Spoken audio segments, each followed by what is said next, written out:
Braxcast time once again, guys. This is the 80th episode of the Braxcast, and we've got some pretty exciting news with Bloodruth number 2's pre-order campaign, or collection, excuse me, launching this week. This was a book that's been anticipated for a while, and of course, we had some insight because there was a bit of a leak that Eric July made saying that there would be a book releasing this week. And I thought it was going to be Great War Separation Free. That's what I pinned it on, but I was wrong. It was Bloodruth number 2. This is going to be a shorter collection running just over a month, ending on the day of Halloween, and it's going to be covering Bloodruth as she goes and visits her grandparents, seeking to bring her sister Casey back from the dead, which is quite an interesting plot. And we'll see how necromancy plays into the lore of the Rippaverse, and of course, getting more insight into the story of Sydney Bloodruth with that really fantastic first issue of Bloodruth. You can check out my review of Bloodruth number 1. Absolutely loved what the Saskas cooked up for that first issue, and it's going to be really exciting to see what they keep cooking up for the other issues. But before we get into the covers for Bloodruth and talking a little bit more about Bloodruth number 2, want to announce or say that Saints and Sinners is fulfilling Tuesday, September 23rd. So if you have a Saints and Sinners order and just that, it's going to be fulfilling on the 23rd of September. So be sure to look out for those tracking emails coming up this week. Of course, like I said, it's a Tuesday. Typically like to do Monday, but they are doing September 23rd. That's when Saints and Sinners fulfillment is starting, which is going to be really exciting. Not sure if I'll get to reviewing Saints and Sinners this month, but I'll definitely review it quite soon after I get the book.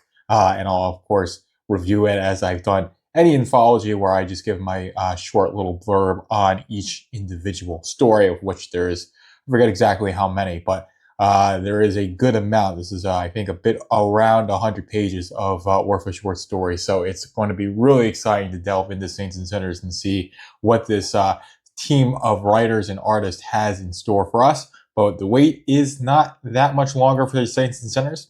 And then, of course, Horseman number 2 and Definitive Item number 1 closed out yesterday. I believe Horseman number 2 made just under $200,000, and Definitive Item was in somewhere around that $30,000 mark. So definitely not the biggest, most exciting numbers, but still, I'd say pretty strong showings for both of those collections. But like I said, without further ado, we are getting into the covers for Bloodruth number 2.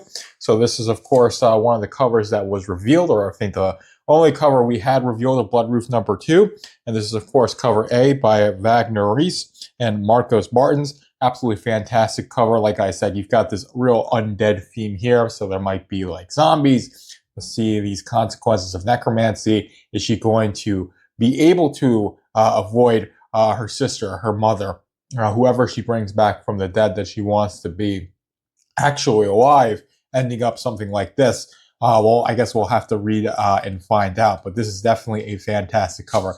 Absolutely love it to see it. Then, of course, next we've got the B cover right here. So this is, of course, done by Dominic Glover. And this is a fantastic, like, portrait shot, or I guess full body shot of Bloodruth. This is definitely something that would be poster worthy. It certainly is cover worthy as well. Of course, you've got like this demonic symbolism here. She is very much in the depths of hell. But if you know from Bloodruth number 1, she's definitely no friend of demons or the devils. And of course, you've got this real religious, or I should say this Christian theme with the character of Bloodruth. Of course, the character of Isom as well. If you've read Isom 3, then you really know why. So I'm really interested to see how the Saskas take the Christian paradigm, the Christian worldview, and meld that with magic and necromancy, because to me, they seem to be a bit incompatible. But we'll see how this all blends together in the Rippaverse, because there's not only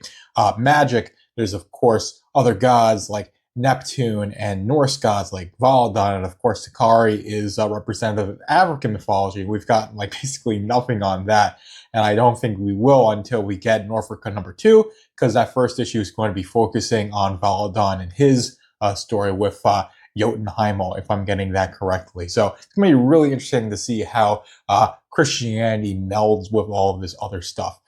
in the Rippaverse. So I'm really excited to see that. And I think this is a little bit of a teaser of us getting more insight to that. Bloodruth is going to be a very important character in giving us that insight, considering how much she leans into intercessing for Mary, how much time she spends in churches, etc., etc. And of course, gotta love her costume design as well. It's not only showing a good amount of skin, but it just looks really cool. The trench coat and the hat, and just the fact it's got all that dark colors really gives it that horror vibe. Now, of course, we've got cover C, which is the foiled and embossed cover. I've got it right here.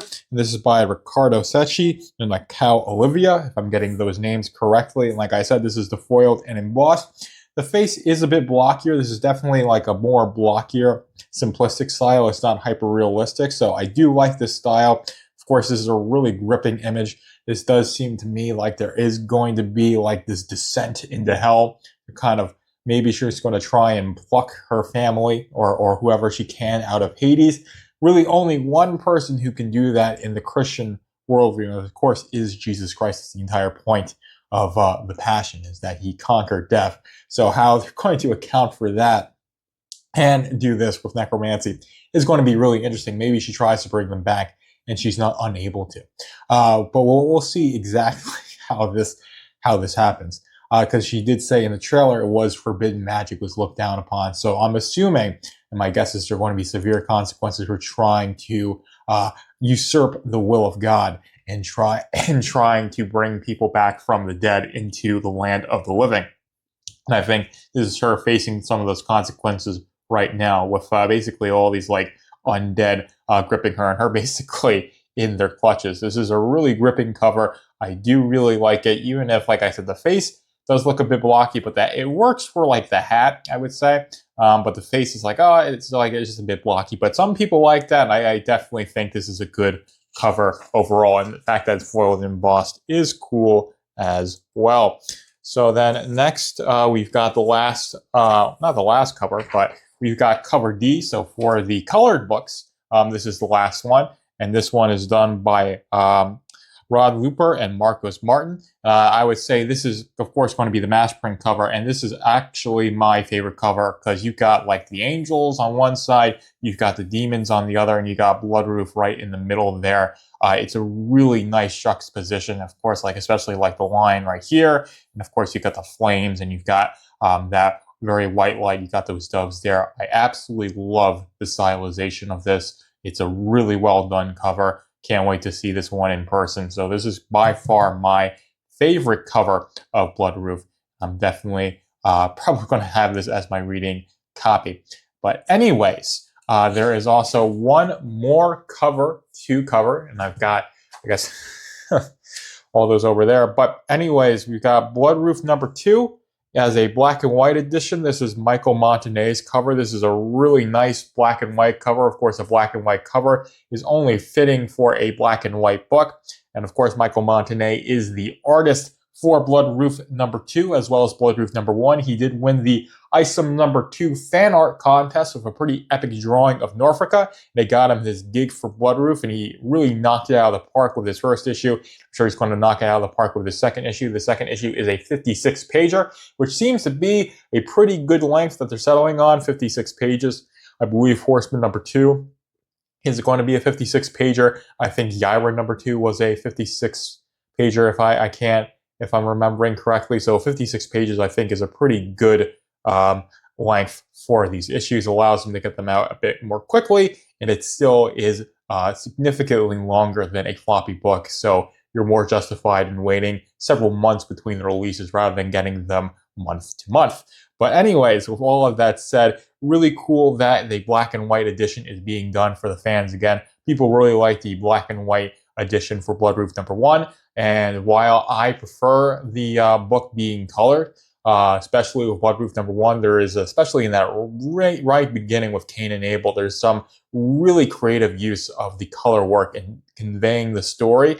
And it's not like that's completely gone in the black and white. It's just you get a lot more with Brett R. Smith's coloring in Bloodruth #1. So I definitely think it's worthwhile to get the coloring for this. But this one's $15 to get the cover D like I had just covered here, would be $19. So I would say if like money is an issue, and that's why you're looking at getting black and white, I'd say it's worth the spend the $4 extra to get the colored edition of Bloodruth #2, because that's going to be the best experience, in my opinion, based on reading Bloodruth #1. But I'm sure both are going to be just fine either way. And of course, it's really cool to see them do this again. And I hope it's something they do more so with other books in the future. I think it works, really well for Bloodruth, but I'm sure that you could do it for other books. You might want to do it for Yaira, might want to do it for Norfolka, who knows? But doing it as a consistent thing for Bloodruth, I think, is really cool. And of course, it's something that just makes it a bit cheaper because you don't have to pay